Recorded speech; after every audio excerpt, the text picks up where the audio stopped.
Hello there, and thank you very much for clicking on to watch this video. For those of you who don't know me, my name is Bond, Dr. James Bond. I'm a health and fitness expert, and I work with people who want to improve their quality of life, particularly those who want to lose weight. What makes my service different is that I'm the only personal fitness instructor in the north of England who's a qualified medical doctor, and therefore I can take on cases that other fitness instructors cannot or will not dare. Now today is Sunday the 8th of February 2015, and the country has been rocked by the scandal of the Rotherham Child abuse scandal. In particular, that Rotherham Council has been taken over by government appointed commissioners due to their lack of action in this particular case. I'm going to absolutely shock you what I'm about to tell you. In 1999, when I was a medical student, I predicted this would happen. What I find shocking is it's taken so long for the action to be taken. Okay, now before I go anything further, I don't want to cause a backlash against the Asian community, nor do I want there to be people thinking any less of Asian people. Asian people are very law-abiding citizens, and I've got some very, very good Asian friends. Okay, now I'm going to explain this because how do I explain this? The scandal has come about because the majority of people causing this child abuse have been Pakistani men, as it's alleged. I don't know if that's true or not, but let's assume for a moment it is. When I was a medical student, I was constantly being called an ABCD. Now, I am referring to notes here, so please bear with me. I was called an ABCD, and that basically means an owl being born confused Desi. And I was constantly being called that by my Asian counterparts. But in 1999, when I did my research here, I did some research, and I predicted that such a scandal would happen. My research was rubbish. Okay, people wouldn't listen to me. A lot of the medical authorities, people who are within their ivory towers, senior consultants, politicians and so on, would not listen to me. They rubbished my research, so there wasn't much I can do. And before I go anything further, one point I have to mention: the behaviour which I'm about to talking about is strictly forbidden by these holy books, the Koran, the Gita, the Ramayan, the Bible. All religious books will completely forbid the behaviour I'm going to talk to you about. And I must emphasise again that the majority of Asian people are very law-abiding and would not engage in the behaviour I'm going to talk about. What I'd also go so far as to say is that it's a small minority who give the large law-abiding majority a bad name. But I must mention these things. Okay. Among the Asian community in which I grew up in, it can be a very claustrophobic, very close-knit community, which basically means you're not given much free space. Imagine this: you wake up in the morning, you get ready for school, you then go to school, come home in the afternoon, and you're largely at home with your family. Now the thing here is, if you are going to an Asian school and you are very close in an area like Bradford or Rotherham, where there's a lot of Asian people around, it can be somewhat claustrophobic. I wasn't in that situation, but among these people, and coming across their culture coming from India and Pakistan, very often they don't have respect for women. Okay, if you go to countries like India and Pakistan and some Arab countries, they treat women like second-class citizens. And I noticed this when I was a medical student. I was always brought up to treat women with dignity and respect. And how to put this, a lot of Asian women in my year group were a bit surprised that I wasn't treating them so badly. In fact, the sad thing was that when I came to university, a lot of these Asian women, they've been treated with respect for the first time in their lives because they've had all sorts of things thrown at them when they were growing up, and I find that very sad. But unfortunately, among a small minority of Asian people, the women are not treated with respect. They're basically treated as second-class citizens, and they're brought up to believe you can do with them whatever you want. Part of the reason why such a scandal has come about.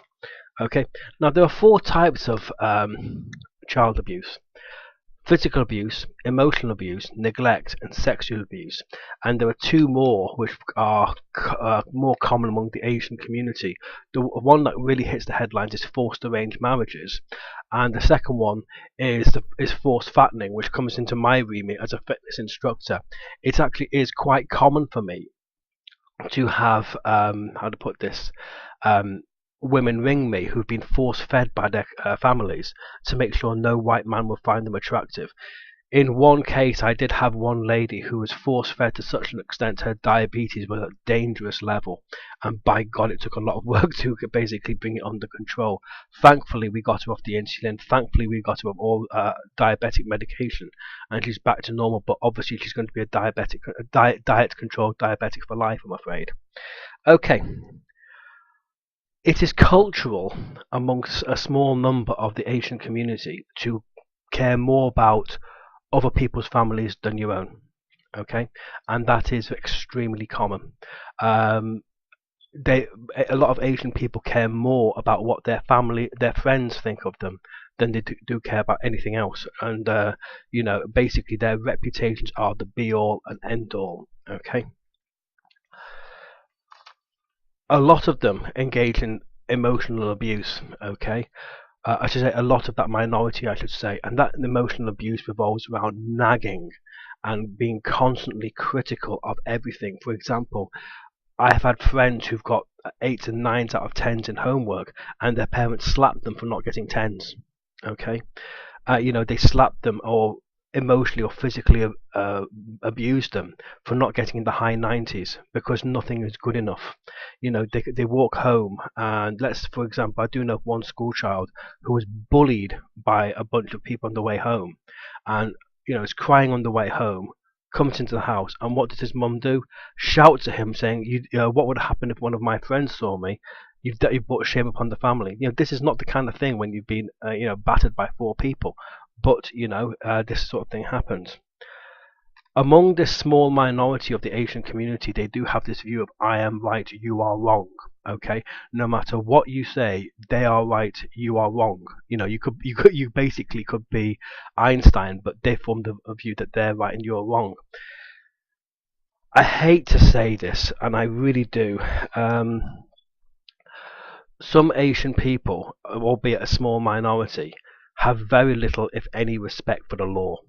Okay, in the UK, it is not acceptable to treat women with disrespect. We treat women as equals in the UK, and that's only right and it's only proper.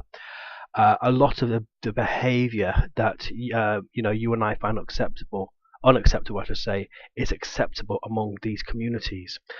For example, I would never dream in a million years of slapping a lady, but among small segments of those communities, it is acceptable. They don't have much respect for the law. I mean, so often you say you can't park on a double yellow line. Oh, it'll be all right. In fact, very often when I've worked in gyms in the past, I've had a go at taxi drivers saying, "Why are you parking in a disabled area?" And it's always the Asian ones, always is. And I just say, "Well, where's your respect for the law?" And they just say, "So what?" They've got no respect for the law. What can we do about this? It's a cultural thing.